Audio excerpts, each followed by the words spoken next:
fam, welcome back to my channel. For those of you who are new, I am Wongel Zelalem, and today I want us to play a little game. To my African brothers and sisters on the continent as well as in the diaspora, I want to paint a mental picture for you. Close your eyes and let's dream for a second.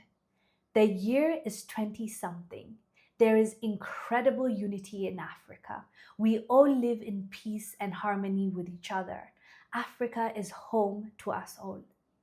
You in Nigeria can go study in South Africa.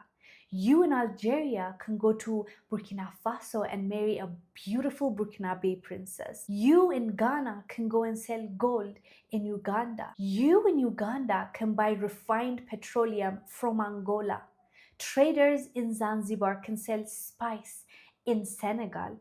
A teacher from Mali can teach African history at University of Zimbabwe. All are then welcome in Ethiopia for some coffee. No barriers to movement, no visa requirement. Africa is one. Africa is home to us all. Freedom to live, study, work, trade anywhere on the continent. We are all brothers and sisters working to build Africa. Now open your eyes. I say, we can still achieve this dream. We can make it come true.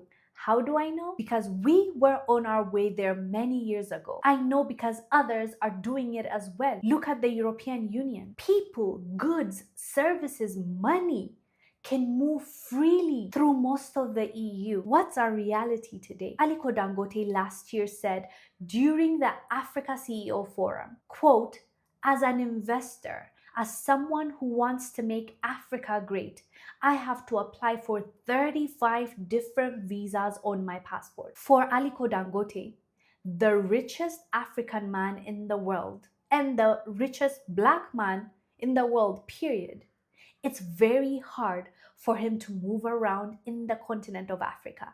It's crazy because Aliko Dangote contributes to a lot of economies. He has companies in a lot of African countries. So you would think they would make it easier for Dangote. But it's good that he's speaking up, because if this is happening to Dangote, who is contributing in a positive way to our society and communities, imagine the average person like me and you, what we face when we're trying to move within the continent of Africa. It's not just Dangote. Many African business leaders face restriction, and that restricts business. Removing those restrictions will unlock intra-African trade, which currently stands at 17%, far behind from Europe, which is 60% trade within their borders. Fam, Africa is behind, and trade is one of the most important tools to use in order to develop your country and in order to create a bond and unity. If we're not allowing that, what exactly are we doing? Why do you think the European Union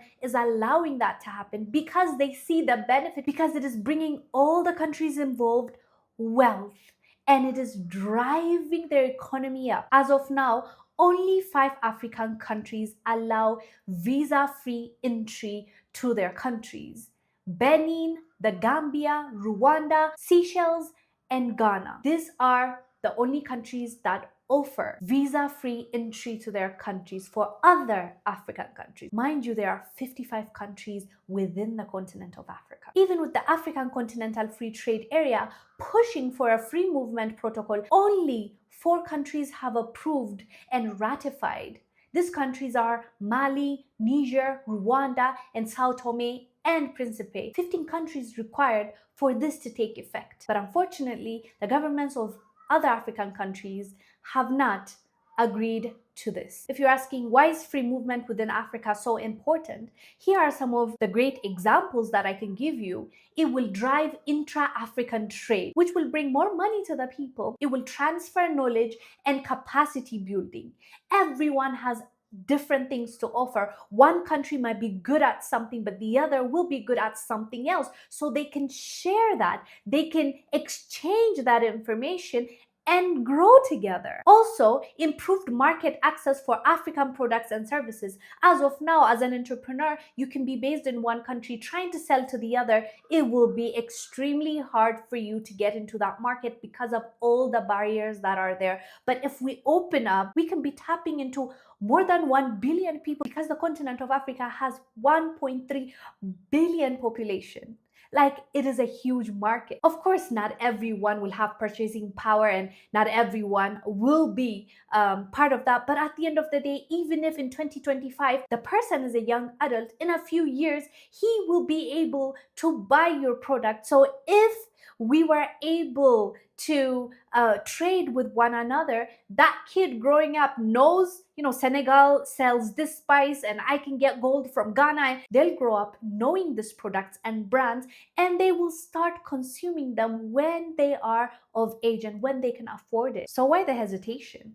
It seems like it's a great idea to allow Africans to move freely within Africa, right? But here are some of the reasons that are put forward. The first one is fear that foreign workers would take the locals' jobs. But let me tell you something. Evidence shows that overall, immigrants do not take local workers' jobs in the long term, and that they stimulate job creation through increased production, self-employment, entrepreneurship, and innovation. That is what research shows. And secondly, fear that foreigners would strain resources and infrastructure like healthcare and education. But let me tell you something about that. Immigrants grow the economy considerably and increase tax revenue. They come when they are young, but not young enough to be in public schools, need extensive health care, and young enough to work and pay taxes.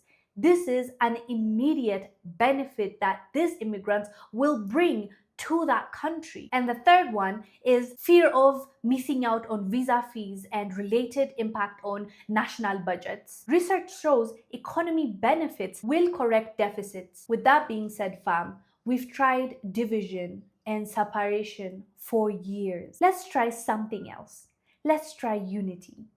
Oneness, breaking down the barriers of free movement, barriers to interaction. It's possible. Let's build a better Africa for ourselves and the next generation.